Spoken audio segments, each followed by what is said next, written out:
بيبان المدينة.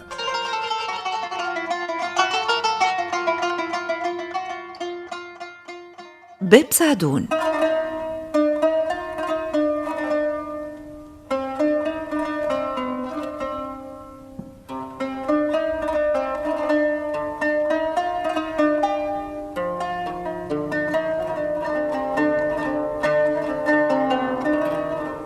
يقول المؤرخين اللي لافتة البلدية اللي ترجع إلى سنة 1888 كان مكتوب عليها نهج باب بو سعدون. هذاك علاش تعتبر تسمية صحيحة هي باب سيدي بو سعدون، نسبة إلى رجل صالح اسمه أبو سعدون الأسمر المكشف.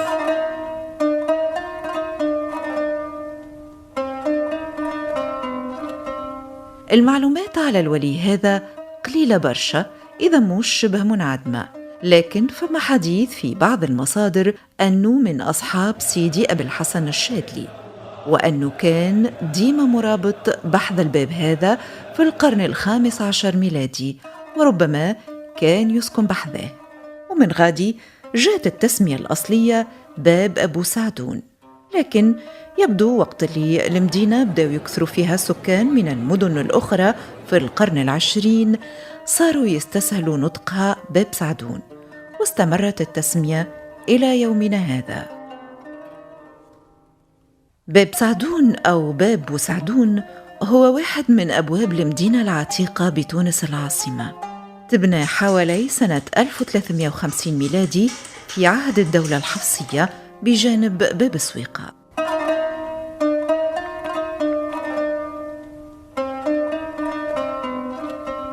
عام 1434 ميلادي تم بناء سقاية هذا الباب في عهد السلطان الحفصي محمد المنتصر حسب ما جاء في النقيشة التخليدية الموجودة.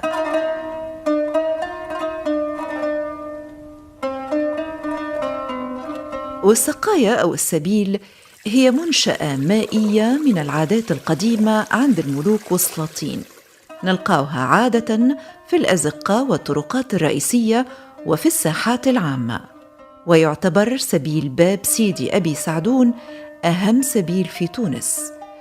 هو عمارته بسيطة، لا فيها زخرف ولا نقوش على الأعمدة، كانوا فيه زوز أقسام، قسم خاص بالعابرين والسكان المجاورين، وقسم للدواب يحتوي على أحواض مغطاة بقبو وذات أبواب خشبية مرصعة بالمسامير، وفيه مجالس وقاعة تسبيل، وكان الكل مبلط بالحجارة الصوان. السبيل التاريخي هذا كان يتزود بالمياه على مدار اليوم من آبار السبع نواعير الموجودة بجبل الأحمر، وكانت الصهاريج متاعه تخضع للحراسة والصيانة والترميم بشكل دوري إلى حين إزالته تماماً في الأشغال اللي عرفتها ساحة باب سعدون وأسوار المدينة العتيقة وغيرها من الستينات إلى حدود الثمانينات من القرن العشرين. مرجوعنا للباب باب سعدون. الباب هذا يحل على طرق باجة وبنزرت والكاف، وكان مسلك تجاري يتعداو منه التجار باش يمشيوا لأسواق الذهب والقماش وغيرها في مدينة تونس العتيقة. وكان في الأصل يحتوي على قوس واحد، وفي سنة 1881 وقع تهديمه وتعويضه باب فيه 3 أقواس لتسهيل الحركة والتنقل.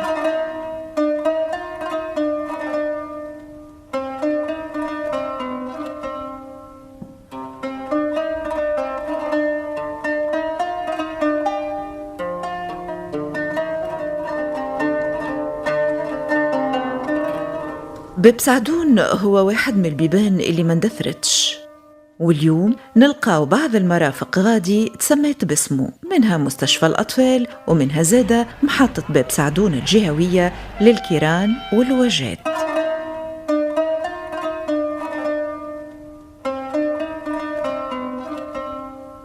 ومازال الباب بأقواسه 3 واقف في قلب الساحة، بوابة بين الماضي والحاضر.